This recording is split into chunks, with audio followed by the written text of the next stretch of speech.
न्याय के प्रति और जो रही है उसके बारे में थोड़ा सा और प्रकाश डालें।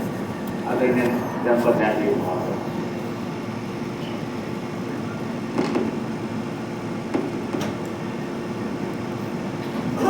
इस जिला बार संघ के सभागार में मंचासी जिला बार संघ के आदरणीय अध्यक्ष जी, आदरणीय महामंत्री जी, सिविल बार संघ के हमारे अध्यक्ष जी, महामंत्री जी, मेरे भाई कुमार जी, मेरी बड़ी बहन श्रीमती आदेश जी, मेरे परिवार का अभिन्न अंग, मेरे सभी न्यायिक अधिकारी और इस वरिष्ठ परिवार के वो सभी सदस्य जो मेरे हृदय के अंदर वास करते हैं, सभी विद्वान अधिवक्ता बंधु।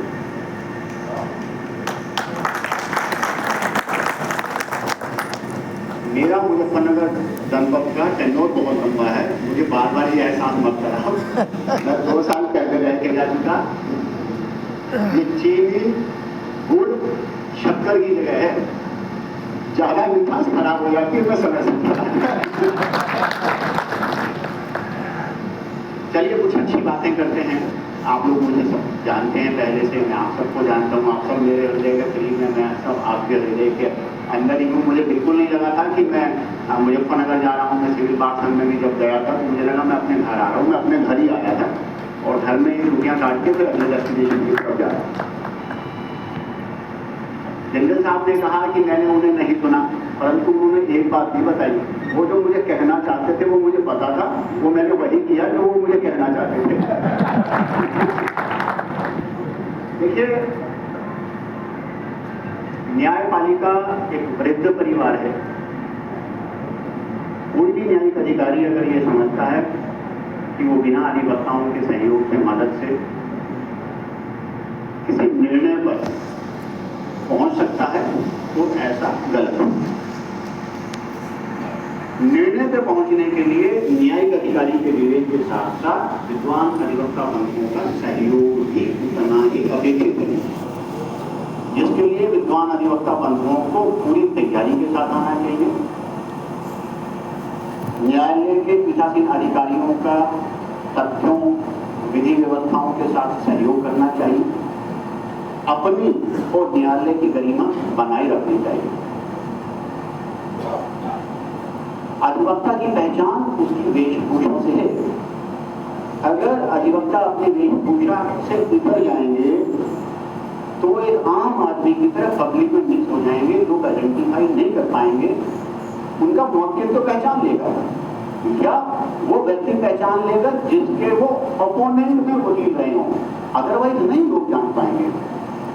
तो अधिवक्ता बंधुओं की पहचान उनकी अपनी वेशभूषा से होती है, जो उनकी आन बान और शान की पहचान है।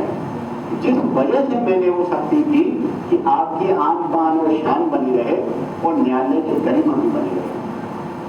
कभी किसी के लिए कोई प्रतिकूल आदेश पारित करने का कोई उद्देश्य नहीं था, सिर्फ ये कि हाँ, मुझे अच्छा लगता है कि जब आप वेशभूषा में हैं, आप अपनी वेशभूषा में हैं, मुझे अच्छा लगता है। और न्यायालय का ये दायित्व भी है कि उनके यहाँ जो उपस्थित हो रहे हैं वो प्रॉपर ड्रेसेस में ही आए।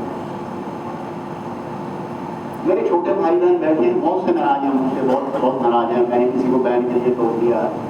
सलमान बैठा है तो मैंने उससे तोड़ दिया। मैंने एक ऑर्डर कर दिया, मैंने ना मैं स्पष्टीकरण दूंगा और स्पष्टीकरण देके मैंने मान लिया कि खत्म कर दिया। बहुत है मेरे भाई, वो मेरे ना केवल न्यायिक दायित्वों का कार्य था, बल्कि आपके अग्रज होने के नाते, आपके बड़े भाई होने के नाते भी मेरा ये नैतिक दायित्व था कि आपकी पहचान बन गई।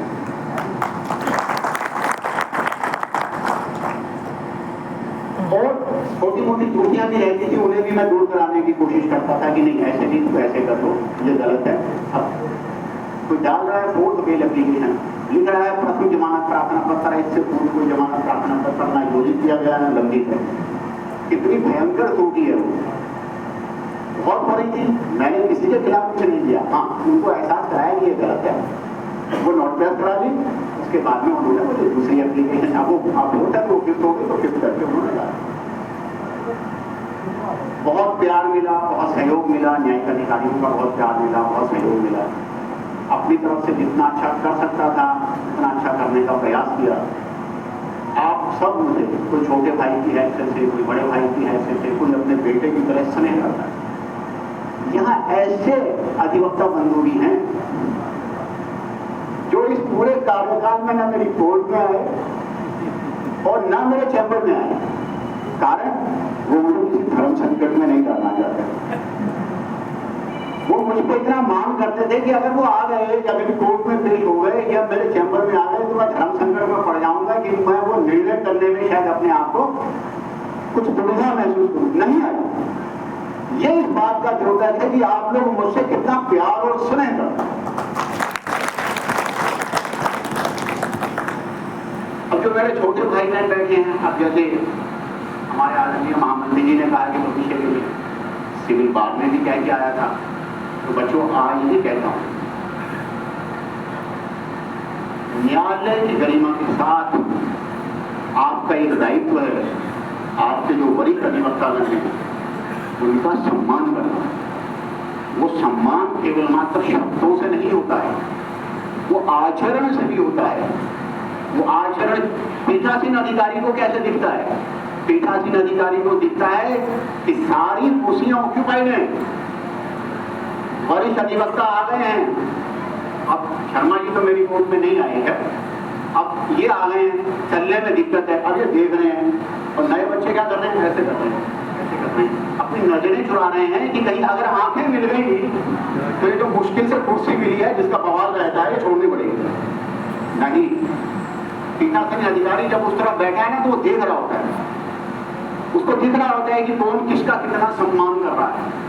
आप यकीन मानना, जो बच्चे तत्काल कुर्सी छोड़ के खड़े हो जाते हैं ना, तो पीठासीन अधिकारी मैं हूं या कोई भी हो, वो इस चीज को मान लेता है कि ये बहुत ही संस्कारी बच्चा है, ये अपने बड़े बुजुर्गों का आदर कर रहा है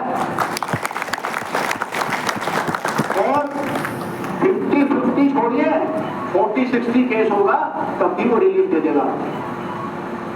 ये गुण अपने में पैदा कीजिए और आप देखिएगा उन बुजुर्गों का, उन बड़ों का, उन सीनियर्स का आपको प्यार मिलेगा, जिससे सबसे बड़ी बात होगी आप तो मजबूत होंगे। और यकीन मानना, अधिवक्ता समाज जब जितना मजबूत होता है, न्यायपालिका भी उतनी ही मजबूत होती है। हमारी समाज में जान पहचान किससे है? आप जो कहते हैं वो हमारी पहचान बनती है, आप जो बाहर समाज में बताते हैं वो हमारी पहचान बनती है।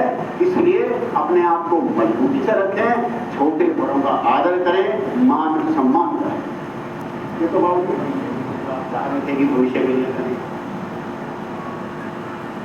बहुत अच्छी परंपराएं हैं इस सभागार में। मैं गिन नहीं सकता, मैं बहुत बार आया और आज भी मुझको ऐसा नहीं लगता कि मैं जिला बार के कार्यक्रम में आया हूँ। मुझे लगता है कि मैं अपने किसी फैमिली फंक्शन में आया हूँ। तकरीबन सबको चेहरों से तो जानता हूँ, अधिकांश को नाम से भी जानता हूँ, उसमें भी कोई हो रहा है। आपका प्यार, आपका स्नेह, मेरे जो बुजुर्ग हैं उनकी ब्लेसिंग मुझ पर ऐसे ही बनी रहे। मैं तो पिछली पोस्टिंग में था, मैं और कहना चाहूँगा, एक ऐसा केस सर्टिफिकेट हमारे पास जो संभवतः मैंने 83-85 डेज में डिसाइड कर दिया था। 302 का एक मर्डर केस था अंजुम मेरे सरकारी वकील। अभी जो श्री ज्ञान कुमार जी ने कहा कि अगर अधिवक्ता नहीं चाहेगा तो केस का फैसला तो नहीं होगा। अब यहाँ शायद बैठे नहीं है, बाबू नासिर अली जी उसमें आबुद्धन के अधिवक्ता थे, तो मैंने उनसे कहा बाबू जी मुझे केस डिसाइड करना है, it's a very brutal murder case, आप ही थे शायद उसमें।